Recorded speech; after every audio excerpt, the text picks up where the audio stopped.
Rifeensa haphii akkasuma rifeensi keenya nu harkaabbateera akkasuma immoo yoo inni buqqaa akkasuma furfuriin nu rakkiseera warroota jettaniidhaaf jechuudha viidiyoon kan koo har'a rifeensa alma salphaa ta'een akkamitti yabbifachuu yookiin immoo rifeensi keenya akka baay'atu gochuu dandeenya akkasuma immoo rifeensi keenya akka bubuqqaane haala kamiin gochuu dandeenya kan jedhu jechuudha viidiyoon kiyyaarra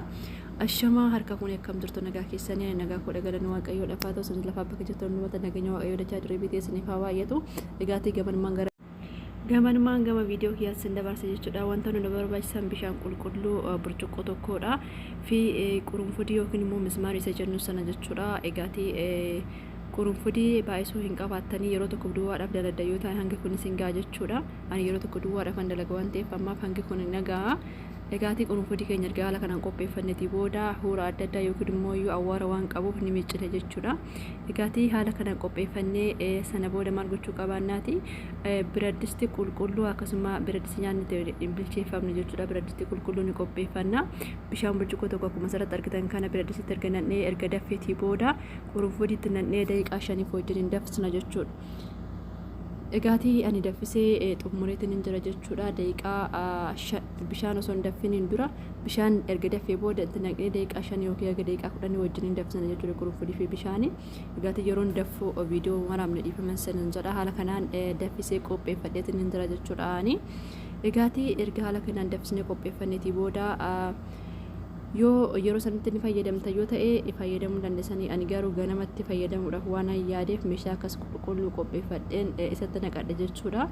egaatii meeshichatti naqadheen akkasumatti qadaadee bulcha jechuudha amma tokko rakkoo hin qabu alallee keessanii firiijii keessallee keessanii iddoo barbaadde yoo keessan rakkoo hin qabu qurunfudicha sochumaatti naqxu jechuudha egaatii isa kan akkamitti fayyadamne kan jedhuuf rifeensa keenya erga dhiqanneetii booda rifeensa keenya dhiqannee shaamboo fi kondiishinarii erga dhiqannee qulqulleessineetii booda isa kanaan bishaan qurunfudii kanaan deebineetu dhiqanna jechuudha erga shaamboo fi kondiishinarii rifeensa keenya dhiqannee qulqulleessineetii booda isa kanaan immoo naqlaqnanne jechuudha yaani irra deebinee bishaan kanaan dhiqanna jechuudha rifeensa keenya sirriitti keessa isaa maasaajii gochaatiin dhiqannu jechuudha bishaan biraa osoo hin dabalin bishaan mas keessatti argitan kana jechuudha egaa tan dhiqachuufan deemaa jira egaa ganama dhiqachuudhaafan rifeensa kan koo filachaa jira jechuudha egaati rifeensa keessan osoo micciriin dura filaatee akka yeroo waltiin jala xaxamee osoo hin rakkifne rifeensa keessan sirriitti filtanii haala kanaan qopheeffachuu qabdan jechuudha egaati rifeensa asirratti wanni isin jechuu barbaadu tokko rifeensa filaa baay'ee xiqqaa ta'een filatinaa filaa babal'aa ta'e rifeensa keessan akkasan harkaan buqqifne jechuudha egaatii ani filee xumureetiin hin jira isa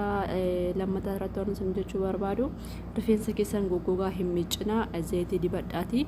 haala sana zayitii isaa tokko yookiin immoo yaga isaa lamaa fira tursiisaati sana booda rifeensa keessan miccaan sinin jedha rifeensa goggogaa yoo miccitan daran buqqaa akkasuma ni caccaba faayidaa tokko hin qabu jechuudha dadhabbii keenya malee kanaaf rifeensa kan keessan zayitii dibdanii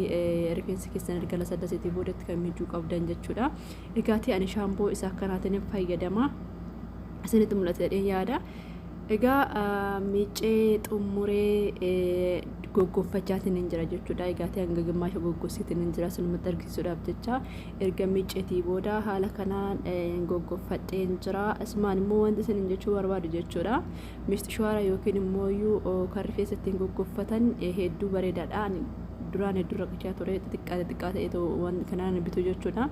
egaatii isa kana erga bitee booda baay'ee tokko na fayyadeetiin jira daqiiqaa tokko keessatti goggossa jechuudha akkasuma rifeensa keessan baay'ee tokko bareechaa inni tokkosa jechuudha akkuma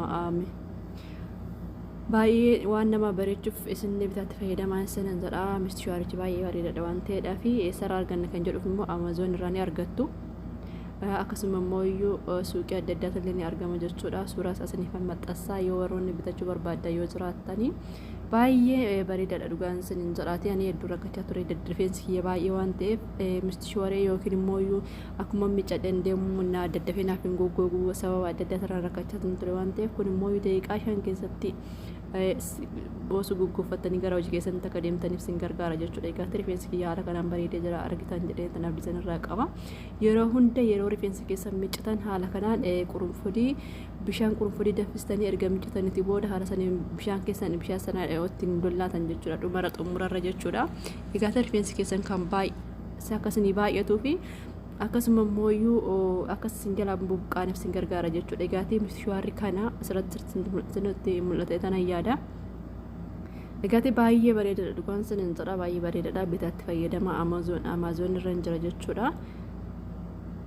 Sanitti mul'ata jedheetiin tilmaama. Egaatee asirraa iskiriinshiit gochaan gootanii suuqii deemtanii bitachuu dandeessu jechuudha. Baay'ee bareedaadha dhugaan sin hin jedha. Egaatee viidiyoon kiyyaarraa kanuma fakkaata akkasiin fayyadu abdiin isinirraa qaba. Gaaffii yoo qabaatan koomentii jala godhaa, sabiskiraayib gochuun